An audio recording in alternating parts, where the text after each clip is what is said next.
স্বামী স্ত্রীকে বারবিকিউ খাওয়ানোর কথা রেখেছিল, কিন্তু স্ত্রী তাকে জিজ্ঞেস করল সে খাচ্ছে না কেন। লোকটি বলল তার এই ধরনের খাবার পছন্দ না। তাই মেয়েটি জোর করে তার মুখে বারবিকিউ ঢুকিয়ে দিল আর মনে করিয়ে দিল খাবার নষ্ট না করতে। মেয়েটি খুব খুশি হলো যখন শুনল লোকটি বলল দারুণ, কিন্তু লোকটি বলল তার দাদা তাকে এই ধরনের খাবার খেতে দিতেন না।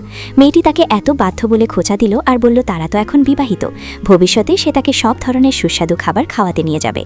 পরে লোকটি বিল দিতে গেলে মেয়েটি দেখল এক গুন্ডা এক মহিলাকে বিরক্ত করছে। তাই সে ছুটে গেল আর তাকে ধমকে বলল এমনটা কেন করছিস। তারপর রাগে গুন্ডাটাকে লাথি মেরে ফেলে দিল। পরে মহিলাটি সেখান থেকে পালিয়েছিল। শুধু তারা দুজনেই গুন্ডাদের দলের মুখোমুখি বাকি রইল। তাই মেয়েটি দ্রুত তার স্বামীকে টেনে পালাতে বলল। কিন্তু পালানোর পথে মেয়েটি খুব খুশি ছিল। এই মুহূর্তে তার খুব ভালো লাগছিল, কিন্তু গুন্ডাদের দলটি তাদের তখনও থামিয়ে দিল। অবশেষে তারা পুলিশ ডাকলো আর থানায় গেল। কিন্তু যখন তারা বের হলো দুজন দুজনের দিকে তাকিয়ে হাসল, কারণ এমন অভিজ্ঞতা তাদের আগে কখনো হয়নি। বাড়ি ফিরে মেয়েটি তার মুখের ক্ষতে ডিম লাগালো।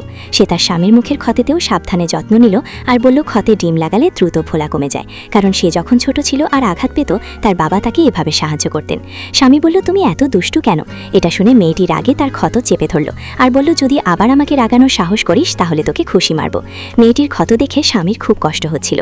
তাকে ভালোভাবে রক্ষা করতে না পারার জন্য সে নিজেকেও দোষ দিল, কিন্তু মেয়েটি তাকে একটুও দোষ দিল না। অবশেষে দুজন দুজনের আরও কাছে এলো। মেয়েটি দ্রুত সরে গেল আর তাকে তাড়াতাড়ি বিশ্রাম নিতে বলল। সে আরও বলল সে কাল তার দাদা দাদিকে দেখতে যায়। পরের দিন তারা দাদির বাড়ি গেল। দরজায় মেয়েটি অভ্যাসবশত তার স্বামীর হাত ধরল। দাদি খুব খুশি হলেন যখন তিনি মেয়েটিকে আসতে দেখলেন।